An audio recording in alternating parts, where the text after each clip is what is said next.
What's going on, guys? Welcome back to the channel. Today we're going to be checking out, can Haaland and Norway shock the world against England? I came across this video and the title definitely grabbed my attention. I'm not really sure which team is considered to be the underdog, but based off the title, it seems like Norway may be the underdog here. If you're new here, we have absolutely no experience with the sport of football. That's true. This is the first year that we've ever started to learn about football. We both grew up in small towns, and the sports that everyone played and everyone watched were mainly basketball, baseball, and American football. You know, it's safe to say that, football wasn't one of the main sports. And that's why we grew up with knowing nothing about the sport of football. Right, and especially international football. Like, no one in my life, because I'm from a rural area, was really a fan of football growing up. So, but we have learned that football is the largest, most popular sport in the world. And so it's something that we want to start learning. It's something we want to try to get into. And I must say, guys, paying attention to the World Cup for the first time this year has been really fun. Yes, it has been really fun. Watching all these different fan moments and stuff has been incredible.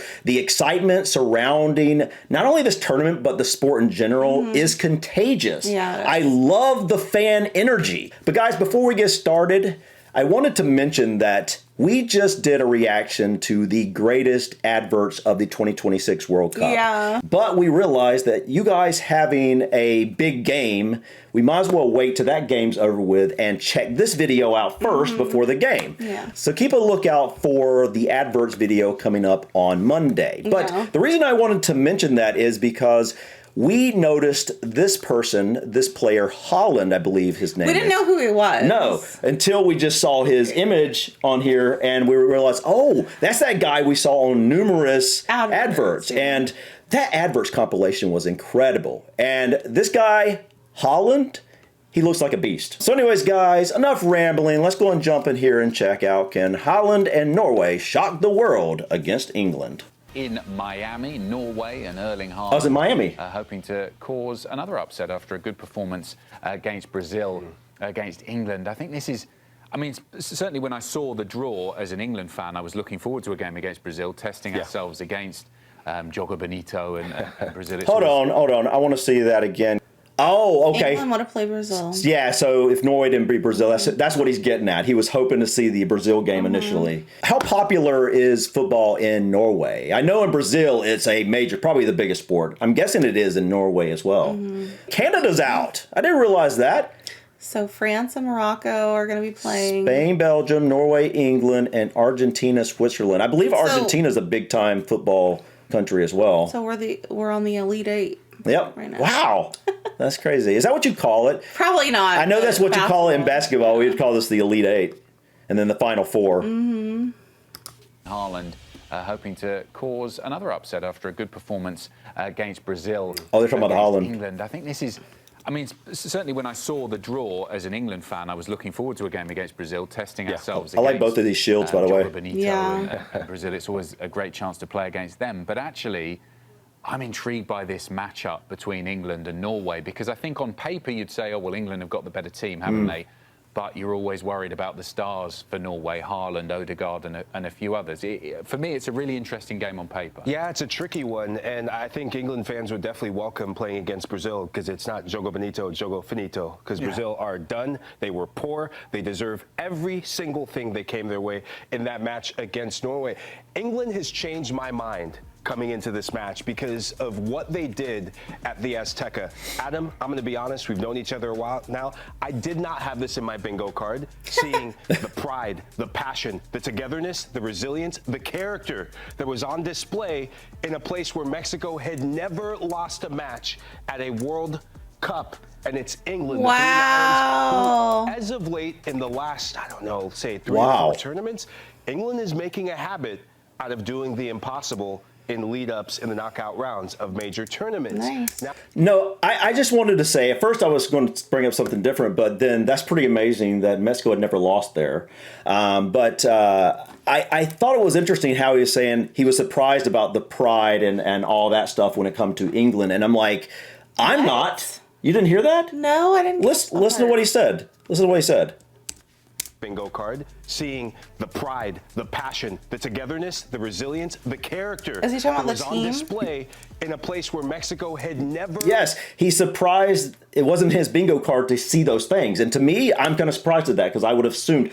I feel there is a large amount of pride. Now, he's probably talking about the players themselves. Yeah, the team. But I would have just assumed that they're. I don't get that, honestly. No. Every impression I have, I would have assumed that the England team would go in with amazing confidence, really big pride and whatnot. You know what I mean? I would have thought. Right? So that's kind of surprising to hear that, honestly. Yeah.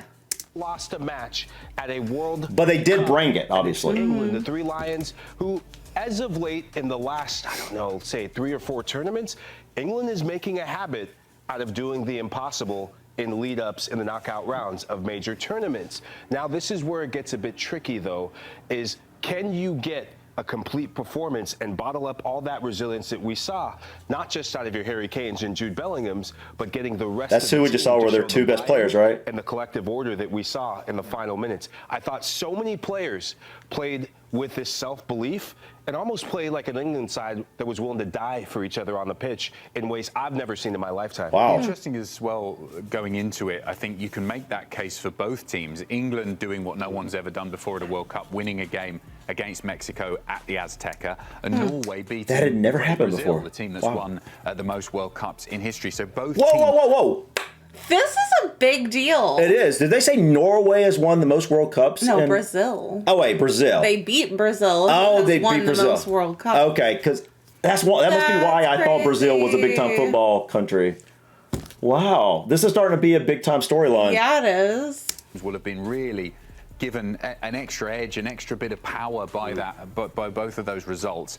How do you think winning at the Azteca has helped these England players taking it forward into the Norway game? I think just so many standout players in terms of doing the hard yards. Okay, I have got to learn the different positions when it comes to football. Yeah. It's something I've never looked into. I know goalie. Well, I'd hope so. I'd hope so.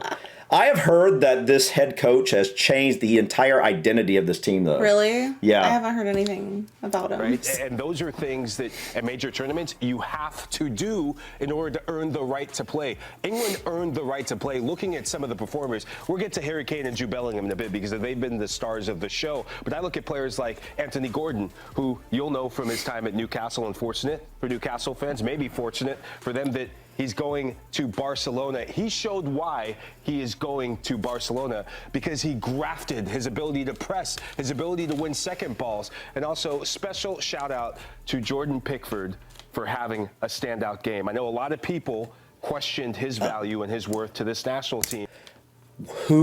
We learned who knocked England out in 2018. Was it Croatia? It was that first. The first ones they played, right? Yes, it was. It's not on here. Oh, it's not on here. It was before. Yeah, it was for the knockout rounds, wasn't it? Okay. Let us know in the comments who that was, because we learned that they played and then beat. And we saw like the fan responses to them winning. Yes. Yeah. Questioned his value and his worth to this national team. And sometimes he's one of those goalkeepers. He's a weird guy. He's a DJ for crying out loud. Oh, Most he's a DJ. DJs I know are weird people. But when it counts, he does have a knack for showing up in big games, and he's going to have to show up yet again against the big Norwegian in Erling Haaland. I had an Aussie friend, and this is what he described, Jordan Pickford. He's got a few kangaroos loose in the top paddock, which I think is a great way to describe him. Screws loose, as we say back home in the UK. You mentioned Bellingham and Kane, both of them performing brilliantly there. I wanted to focus firstly on Bellingham, and I saw a great comparison talking about this is the closest England have had to a Zinedine Zidane in the team. Do you see likenesses between Zizou and the way that Bellingham goes about his football? Yeah, when I look at Jude Bellingham, I definitely see that elegance, that grace, that willingness and that desire to say, hey, I will be the main man and I will be the main character of this story. Jude Bellingham is very misunderstood, and I think the English media and I think the English public is starting to finally understand that he is a big game player. It takes cojones to go into Real Madrid from Borussia Dortmund with the price tag he went into and lead the team forward in the way he did to be a Ballon d'Or candidate at the age he was to win the Champions League. Now, I need to learn what is considered really good, stats. Yeah. When it comes to matches, goals, assists, etc. Yeah. Being new to football, this is the type of thing we don't have experience with. If you have any suggestions to point us into the right direction to learn about these types of things, please let us know in the comments. Look at this. Both these two players, I see why they're calling them the dynamic duo. They have scored 10 of 11 of the goals that England has got. Oh, wow. I didn't even notice that. Wow. Okay. Yeah, that's huge. That's a big deal. Wow. We're seeing that Jude that we saw in that first season for Madrid, who played the game of his life in an England jersey. So he was from Madrid originally. Whether he's playing the best football of his career or whether it's about doing the things that define English football matches, he is the leader of this team for me, him and Harry Kane. I mean, the stats back it up. They've accounted for, 10 of the 11 goals? That's crazy. That's crazy. Jude Bellingham racking up man of the match after man of the match after man of the match performances. I mean, the numbers don't lie. This is a player in Jude Bellingham who, in my opinion, he will be future captain of England, and that's not far off, depending on how long Harry Kane still wants to play football. Does this game... I wonder how much older he is, Kane. Is it a case of if Kane and Bellingham dominate, then England win, and if Haaland and maybe Odegaard, if you add that to him, or mainly Haaland dominate, then Norway win? Do you see it as linear as that? No, I see that those are some of the individual matchups. I mean, Erling Haaland versus the two center backs, whoever Thomas Tuchel wants to put in that center back pairing. Mark Gahey, there's a lot of familiarity there between him and his Manchester City teammate, Harry Kane and Jude Bellingham. They're the most decisive tandem at this World Cup. But what makes these two sides special is I look at some of the supporting cast players. I mentioned Anthony Gordon. Elliot Anderson, I thought he was very solid. He's actually outshone Declan Rice at this World Cup. And Arsenal fans, you might hear that and think, well, Dex, he's been running to the ground a bit. But Elliot Anderson has been one of the linchpins of that midfield. And for Norway, they have a linchpin of their own. Martin Odegaard has been really good. It's good to see him showing that quality. But Patrick Berg has been the player who stood up tallest in that midfield as well. So a lot of individual matchups. I think it's going to be some of the things and the details that mark quarterfinal matchups. Set pieces. Okay, so this is the Norway team. All right, this is the Norway team. The only person we know of so far is Haaland. I've heard of Odegaard. We have his name. That's true. Why did we hear his name? I don't remember. In some other video You're right. We have heard of him. Because we were debating on how it's pronounced. Yeah, you're right. I don't remember how. But the rest of them we have no experience with. Something I'm curious about, guys, every sport has kind of an upper age cap to where you don't expect players to play anymore, Yeah, like a retirement. Yeah, like if you're in much after a certain age, you're not usually going to be able to keep up, and be a very effective player. Hard on you, right? Physically, professional sports especially, and I'm curious when it comes to football, especially professional football. What the average retirement age? What the average retirement age? Yeah. To be the things, and for Norway, they're one of the biggest teams at this World Cup, Adam. So it's going to come down to some of the fine margins. This is going to be an outstanding game, and the details will decide who wins. Do you think this Norway team have sort of shed the dark horse tag now, given the fact that they've beaten Brazil and they have looked very impressive in most of their games? Dark horse. Are they better than that?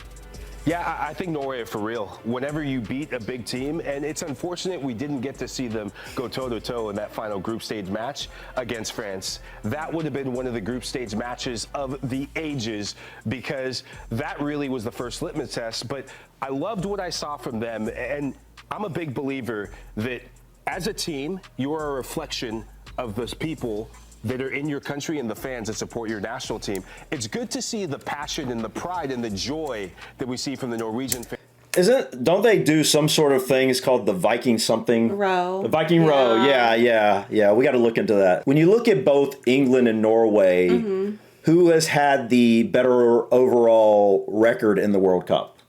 Probably England. I don't know. I don't either. I would guess England. Most goals in single World Cup, 12.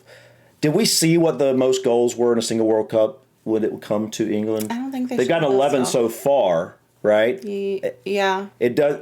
Are they saying this year they've got the most goals? Is that what they're saying here? Is that what this is about, or is that just some other year? Oh, I don't know. I'm not really sure what we're looking at. Yeah, Norway's 2026 World Cup, so it must be this year. So okay, most goals in single World Cup.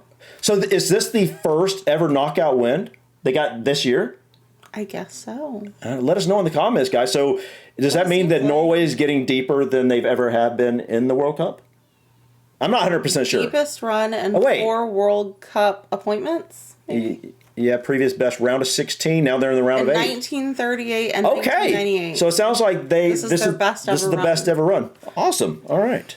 Fans rolling their way out from the airports into places like the subway stations here in New York City, and finally through the finish line against Brazil. Norway truly have defied the odds, but we've seen flashes of this before. They've scored goals at will in qualification, but it's getting some of the performances they've gotten. I mean, at different points, you've had unsung heroes in this Norwegian team. I mentioned Patrick Berg.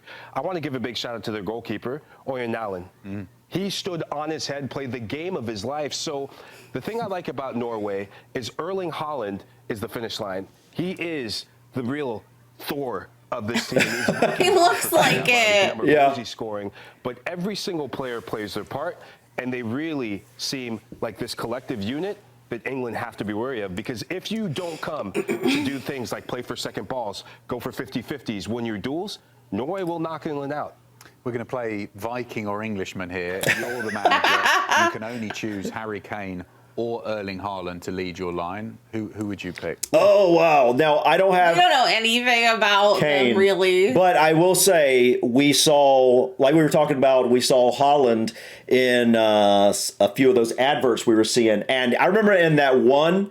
they were like running. Is he the one who kicked over the kid? Yes. Yeah. Oh my gosh. Yeah, he looked like he looks scary. A beast. Yeah, he looked like a beast in that. You know, obviously we don't have much experience, so we have no idea what the other players how they play, what they look like. I'm sure they're all great. Yeah, obviously, but he's one that stood out in the adverts. But I tell you what, in one of those adverts, it was like the so England powerful. One? There was a really powerful England advert in there that gave us chills. Yeah, honestly. It was pretty crazy. Really well done. Yeah, very, very well. All those adverts were really well done. But Haaland is really the only player, I think, between these two teams that we know that we've seen in an advert. Yeah. And kind of in action a little bit. Yeah. So. We have no idea. I'm guessing some of the ones in the England ads were kind of like they probably are current players. We just don't know. We didn't recognize them at all. So. Yeah. I'm a big Erling Haaland fan, and to do what he's done at this World Cup, I think he's the first player since James Rodriguez to score in each of his first 4 matches. Wow. Wait, he has 7 goals? On his own. Oh, Harry Kane has 6 goals. Okay, so they're pretty closely matched up, seems like.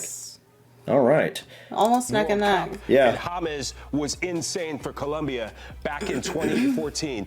Harry Kane is on a mission right now. Harry Kane's got 73 goals at him in 1 full cycle for club and country. The only player that scored more goals is Lionel Messi. So that is something that you cannot touch. And everybody knows Messi. Yeah. Some people might say, well, Harry Kane scores the majority of his goals at times from the spot. It is so difficult. And I remember this as a former player. I've taken penalty kicks at the international level. It's hard enough at the club level. Harry Kane makes a penalty kick look like a pass into the bottom corner, but it's his all-around game. He's the sort of player that makes every single player on England that much better, and it's good to see the fact that he's taken this leadership role and become more vocal, but he's calm under pressure, and the fact that he's brought Jude Bellingham along with him, the likes of Anthony Gordon along with him, and the rest of the team. He's a bad, bad man. Wow. Okay. You know, this makes me excited. I want to watch the match. It makes me really excited too, guys. Like I must say, you know, knowing that we have very little experience with football, and there's certain names that you just somehow know of. Like Messi was one of them, and realizing that, you know, Messi is one of those few names that we knew of before this year. Before we even watched anything about. Yeah, if you have no experience with a sport and you know of a name, you know that player has to be really good. Right. Otherwise, you wouldn't know of them, right? Yeah. And to hear that Kane is basically was he second or more goals than Messi? I think it was 1 less, maybe. 1 less, like it was like really close either way. And knowing that tells me how good Kane must be. But you know. It does seem like it's Kane and Haaland. And it seems like it's going to be a good game. Yeah, this seems like this is going to be a phenomenal match, you know. I really want to learn like more of like the positions and like the details around football so that I can watch a match and really kind of understand it more. But I think also naturally you pick that up when you watch. That's the best way, honestly, to get into it. You know, I don't know how you watch a full match though. We don't have cable here, so I don't know if you can just watch it online or not. You know, I've seen some highlights a little bit this year, but obviously haven't watched a full match because I don't even know how. I don't even know where. I guess, can you watch it online? As people that have never been football fans, I think I can speak for Lindsay that this is starting to get exciting. Just seeing stuff like this is exciting. It seems like a really exciting sport. And then just overcoming odds, like with England beating Mexico at the Azteca, that's never happened. And then Norway beating Brazil. Yeah, who has the most World Cup wins ever. This is going to be, it's got a lot of storyline around it. You know, it's a lot of interesting pieces around this matchup. And but we want to know in the comments who you're rooting for on Saturday, who you predict is going to take it all. Yeah, you know. So, you know, this is interesting. I wonder, you know, Scotland was obviously in the World Cup. And I'm curious, if you're a Scottish fan, who are you rooting for here? Yeah. Are you rooting for England because they're part of Great Britain, or are you rooting for Norway? Because just in spite of it. Yeah, like I don't quite understand the rivalry between England and Scotland. I know there's bound to be one. Yeah. But you know, it's interesting. It's interesting to think about who people would, you know, root for. But guys, anyway, I think this is going to be an amazing matchup. And the more I've looked into football, especially the World Cup stuff, the more it's got me excited to continue learning about this sport. Yeah. But guys, I think that's it for us today. Thank you so much for stopping by. Please click that like button. Feel free to drop your comments or suggestions about this video or others. And don't forget to subscribe to continue to follow us on our journey. Until next time, peace.